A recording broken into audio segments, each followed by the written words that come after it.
ایک غزل آخری غزل میرے بھائی کے حکم سے جناب صاحب کی اجازت سے اپنے ہونے کا بھی اظہار نہیں کر سکتا،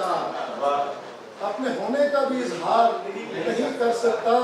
میں تجھے کھل کے کبھی پیار نہیں کر سکتا، میں تجھے کھل کے کبھی پیار نہیں کر سکتا، جہل سے جنگ میں چپ چاپ مرے گا ایک دن، جہل سے جنگ میں چپ چاپ مرے گا ایک دن، تو اگر لفظ کو تلوار نہیں کر سکتا، جہل سے جنگ میں چپ چاپ مرے گا ایک دن، تو اگر لفظ کو تلوار نہیں کر سکتا۔ رحمان بھائی شعر دیکھیے گا، تو نے چھوڑا تو یقین آیا کہ کر سکتا ہے، تو نے چھوڑا تو یقین آیا کہ کر سکتا ہے، میں سمجھتا تھا میرا یار نہیں کر سکتا، تو نے چھوڑا تو یقین آیا کہ کر سکتا ہے، میں سمجھتا تھا میرا یار نہیں کر سکتا، میں سمجھتا تھا میرا یار نہیں کر سکتا، سامنے آ کے تیرے بارے میں سچ بولتا ہوں، سامنے آ کے تیرے بارے میں سچ بولتا ہوں، یعنی چھپ کر میں کبھی وار نہیں کر سکتا، سامنے آ کے تیرے بارے میں سچ بولتا ہوں، یعنی چھپ کر میں کبھی وار نہیں کر سکتا، جس طرح میں نے زمانہ بھی تیری نظر کیا، زمانہ بھی تیری نظر کیا، ویسے اس شہر کا زردار نہیں کر سکتا، جس طرح میں نے زمانہ بھی تیری نظر کیا، ویسے اس شہر کا زردار نہیں کر سکتا، اپنے ہونے کا بھی اظہار نہیں کر سکتا، میں تجھے کھل کے کبھی پیار نہیں کر سکتا۔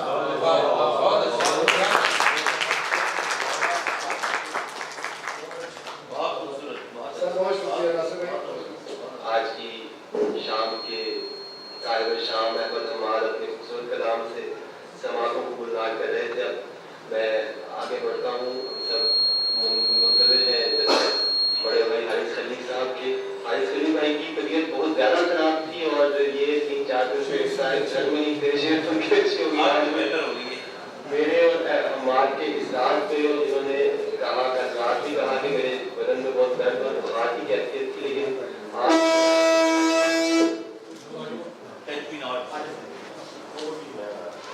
دیکھیے اگر ٹھیک ہے آواز ٹھیک ہے، بہت بہت شکریہ صدر محفل پروفیسر جلیل عادل کی اجازت سے، اور صدر بھائی انور شعور صاحب بڑی خوش قسمتی ہے کہ یہاں موجود ہیں۔ تو خواتین و حضرات، ہونا تو یہ چاہیے تھا اور یہ اس کا مقام بھی ہے کتاب کا، اور چوتھا مجموعہ ہے کہ جو معروضات ہیں وہ میں لکھ کے لاتا، لیکن جیسے آپ نے بیان کر دیا ہے کافی کئی دنوں سے یہ لمبا ہی فلو ہے جو جان نہیں چھوڑ رہا، لیکن یہ کہ میرے لیے بہت ہی خوشی کا باعث ہے کہ آپ نے حکم دیا، میں یہاں حاضر ہوا، اور اس پہ نقارہ بجنا شروع ہو جاتا ہے، تھوڑا سا اونچا بولنے کو۔ آپ ریکارڈ تو نہیں کر رہے نا؟ بس پھر تو سب سے پہلے تو مبارکباد، اور میں نقاد نہیں ہوں، کبھی کبھار تبصرہ کرتا ہوں، اس پہ آپ اور خوش ہوں، کیونکہ یہاں جو علمی گفتگو ہوئی ہے احمد فرید صاحب نے وہ شروع کی، اور پھر ویسے منیر بھی پہلے کر رہے تھے اسی طرح کی گفتگو، لیکن یہ بہت ہی روبینہ بھی بہت ایک جو میں سمجھتا ہوں کہ اس نے حماد نے احاطہ کیا، اور بہت ہی ہلکے پھلکے انداز میں۔ آپ کا تو خیر بہت ہی یعنی وقی مقالہ ہے فلسفے کے تناظر میں کا، لیکن یہ ایک بہت ایک عمدہ گفتگو ہو چکی جو بھی ان کے شعر کی کے قاری ہیں ان کے لیے وہ کچھ نئی اس میں منازل اور کچھ نئے امکانات جو ہیں اس سے روشن گفتگو۔ میں قاری کی حیثیت سے ایک تو تواتر، اور یہ بات انور شعور بھائی کی موجودگی میں کہنا بہت اہم ہے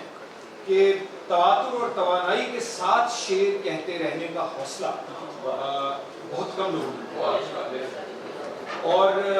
یہ اور اسے لوگ اہم نہیں سمجھتے، یہ نہایت اہم بات ہے۔ اور یہ اس سلسلے میں حماد کی کوئی ایسی عمر نہیں ہے، وہ مذاق اپنی جگہ، اور اس میں چوتھا شعری مجموعہ آنا اور اسی یعنی اس خیال کو آگے لے کے جانا اور اس امکان کو مزید روشن کرنا کہ تو وہ میں سمجھتا ہوں کہ بڑی ایک اہم بات۔ اور دوسری ان کی شاعری جو ہے وہ اس خطے میں آپ نے اس کا تذکرہ کیا، یہ جیسے آپ انڈس ویلی کہتے ہیں یا پنجاب سے آگے تک ہے ایسے، یہ جو اس خطے میں گندھی ہوئی ہے، اس کی پوری جو روایت ہے اس میں گندھی ہوئی شاعری ہے، اور وہ معاملہ آپ نے کہا ضرور، میں تھوڑا سا اس سے اختلاف کروں گا کہ میرا خیال ہے کہ سرحدوں کو ابھی مزید اور نئی سرحدیں تشکیل دینی ہے، مگر وہ یہ گھول کے پی گئے جو یہاں کی تمام اصناف ہیں اور جو تمام موضوعات ہیں وہ ان کی شاعری میں۔ اچھا، اور میرے لیے ایک آپ نے بات کی تھی، خیر میں وہاں تک تو نہیں جا سکتا، لیکن میاں محمد بخش کے کا جو یعنی جیسے یہ شروع کرتے ہیں تو وہ ایسے آپ کو اس تہذیب سے اور اس جو ثقافتی رچاؤ ہے اس سے آپ کو جوڑ دیتا ہے کہ آپ ایک جیسے کہیے کہ لسانی سطح سے اوپر چلے جاتے ہیں اور تہذیبی سطح کے شاعر ہو جاتے ہیں، تو اس میں زبان جو ہے اور زبان اور اس کے اصناف جو ہیں وہ اصل میں اس کو آپ ایک ڈائلیکٹ کی طرح ٹریٹ کرتے ہیں، وہ آپ کی لینگویج بھی ہوتی ہے، لینگویج آپ کی سویلائزیشن ہے۔ یہ مجھے لگتا ہے بڑی نوازش، یہ مجھے لگتا ہے کہ حماد کے یہاں بہت نظر آتی ہے بات۔ اچھا، اب جو جہاں یہ آگے نکلے، جو میں سمجھتا ہوں کہ جہاں انہوں نے باؤنڈریز کو پش کیا، وہ ان کی جو ماڈرن سینسیبلٹی ہے جو کہ اربن ہے، جو کہ پنجاب کی اردو شاعری میں آپ کو بہت کم نظر آتی ہے،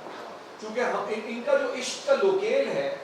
وہ دیہات سے شہر منتقل ہو گیا۔ اچھا، یہ اور شہروں کے یہاں بھی ہے لیکن ان کے یہاں بڑا واضح ہے، آپ یہ انہوں نے خود ایسے چیز سنا دیے جنہیں دہرانے کی ضرورت نہیں ہے، مطلب کالج سے لے کے انگریزی طالبہ سے جو ایک معاشرے کی خواہش تھی خدا کرے وہ پوری ہوئی ہے، لیکن جو اس میں جو شیکسپیئر کے حوالے ہیں انہیں وہ یہ بالکل ہماری جیتی جاگتی ہمارے ارد گرد کی جو زندگی ہے اس سے ہمیں جوڑ دیتی ہے، تو بہت ہی معاصرانہ شاعری ہے، یعنی کنٹمپریری اربن جو لائف ہے اس کو منعکس کرتی ہے۔ اچھا، وہ واقعی ایک نئی بات ہے، یعنی ظہور احمد کے ہمیں کچھ پرانی انہوں نے ظہور نے وہ سلسلہ چھوڑ دیا، جب ظہور احمد جس زمانے میں راوی کے ایڈیٹر ہوا کرتے تھے اس زمانے میں اس قسم کی غزل لکھا کرتے تھے، اور بہت سی ان کے اس طرح کے یعنی آج کے الفاظ کو برتے نا، کراچی کے کچھ شاعروں میں ہمیں نظر آتا ہے لیکن وہ بھی اس طرح سے یعنی مضبوط تجربہ نہیں ہے، تو میں سمجھتا ہوں کہ یہ انہوں نے اس پہ یہ مبارکباد کے مستحق ہیں، لیکن جو ان کا بنیادی میدان ہے، اب یہ اس سے اختلاف کر سکتے ہیں اور دوست بھی کر سکتے ہیں، وہ غزل جس میں کوئی کسی قسم کا کوئی بوجھ آپ کو نہ پڑھتے ہوئے محسوس نہیں ہوتا، بوجھ نظم میں بھی نہیں ہوتا، غلط نہ سمجھے، لیکن کوئی کرافٹ نہیں ہے ان کی غزل، ایفرٹ لیسنس ہے، یعنی یہاں کرافٹ کا نہ ہونا میں خوبی کے طور پہ بیان کرنا، وہ جو سہولت ہے جو سہولت ہے، جو ایفرٹ لیسنس ہے، اور اس کی وجہ یہی ہے کہ کنٹمپریری شاعر، ہمعصر شاعر، اور آپ مانے یا نہ مانے الیاس باور امان صاحب، لیکن انور شروف صاحب سے جڑت تو کی نظر آتی ہے، علی صاحب کا تو اقرار کر لیا ہے انور بھائی سے، ان کی وہ جو ایک جو مصرع ہے نا، جو زبان کو ایسے سہولت سے ٹریٹ کرنا ہوتا ہے، یوں بنا دیا، یہی تو خوبصورتی ہے، وہ کہتے ہیں نا کہ بڑی شاعری میں منتر میں کسی سادگی ہوتی ہے، اسی لیے کہتے ہیں نا کہ سامنے کی بات ہوتی ہے۔ اچھا، اب ایک جو اسی سے جڑی ہوئی ایک بات یہ کہ ان کا جو عالمی سیاسی صورتحال پر انہوں نے تشویش کا اظہار کیا ہے، ملکی صورتحال کیا ہے، وہ ضروری ہے، لیکن ان کے اندر کی جو آواز ہے وہ ان کی رومانی آواز ہی ہے جو بہت ہی مستحکم ہے، اور اس میں محبوب، عشق، ہجر و وصال اور یہ جتنی واردات ہیں یہ بہت ہیں۔ اب ایک جو ان کے ہاں اور بات مجھے نظر آتی ہے وہ شائستگی غم ہے، آپ نے کہا منیر نے کہا تھا کہ ان کا مرکزہ درد ہے، مجھے لگتا ہے شائستگی غم ان کا مرکزہ ہے، جو تھوڑی سی مختلف بات ہے، کیونکہ درد میں کبھی کبھی آپ چیخ پڑتے ہیں جو ان کے یہاں چیخ نہیں ہے، اور وہ مجھے لگتا ہے کہ یعنی ان کی جو کلام دیکھ کے اور روایت سے واقفیت کا ان کا جو اعتبار ہے وہ چوتھے مجموعے میں بالکل قائم ہے، اور وہ بات میں پہلے کر چکا ہوں کہ اب اس سے ذرا تھوڑی سی میں سمجھتا ہوں کہ اور میں امید لگائے بیٹھا ہوں کہ وہ جو امکان ہے وہ اب بڑی شاعری کے ایقان میں تبدیل ہو جائے، چونکہ ابھی عمر بھی ہے اور وقت بھی ہے ان کے پاس بہت۔ ایک غزل ان کی چند شعر اگر آپ یاد دیں تو میں سناؤں، اس کے بعد پھر اگر شاعری سروس کو، تو میں سمجھتا ہوں کہ اس میں مجھے یہ لگتا ہے کہ جو پوری یعنی آتش اور مصفی سے لے کے اور علامہ اقبال تک کی پوری روایت جو ہے وہ مجھے اس 4-5 اشعار میں نظر آتی ہے۔ لیکن اس سے پہلے آپ نے جو اچھا وہ روحانیت کی بھی آپ نے بات کی، اب روحانیت میں ابھی جب آپ گفتگو کر رہے تھے آپ روحانیت کو بہت زور دے رہے تھے، تو وہ آج کل تو وہ فیشن میں بھی ہو گئی ہے، لیکن وہ اختیاری اور رضاکارانہ نہیں رہی کچھ احباب کے لیے، ان کے یہاں وہ رضاکارانہ ہے، تو ظاہراً تو یہ گیسو دراز سے ان کا تعلق نظر آتا ہے اور باطنی طور پہ گن شکر سے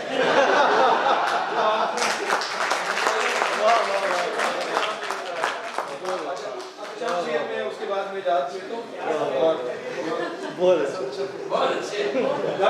درد کی رزمگاہ سے لوٹا نہ کوئی سرخرو، کیا مطلب سبحان اللہ بیان، آپ کو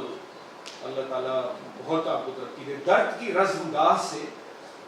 لوٹا نہ کوئی سرخرو، شاعر جان نثار میں حسن ستم شعار تو، نام تیرا پکارنا میرے کلام کی نماز، شکل تیری کو سوچنا میرے خیال کا وضو، شفق عارض فلک دیتی ہے بھید کی جھلک، مرغ شش جہاد میں جاری ہے درد کا لہو، خیر ہو تیرے حسن کی جس کے طفیل آج میں، ہم سرے کیسے نجد اور ہوں غم کی آبرو، اور وجد کی کیفیت میں تھی جس کے سخن سے انجمن، لاشے لیے حروف کے بیٹھا ہے تیرے دل۔ بہت بہت مبارک۔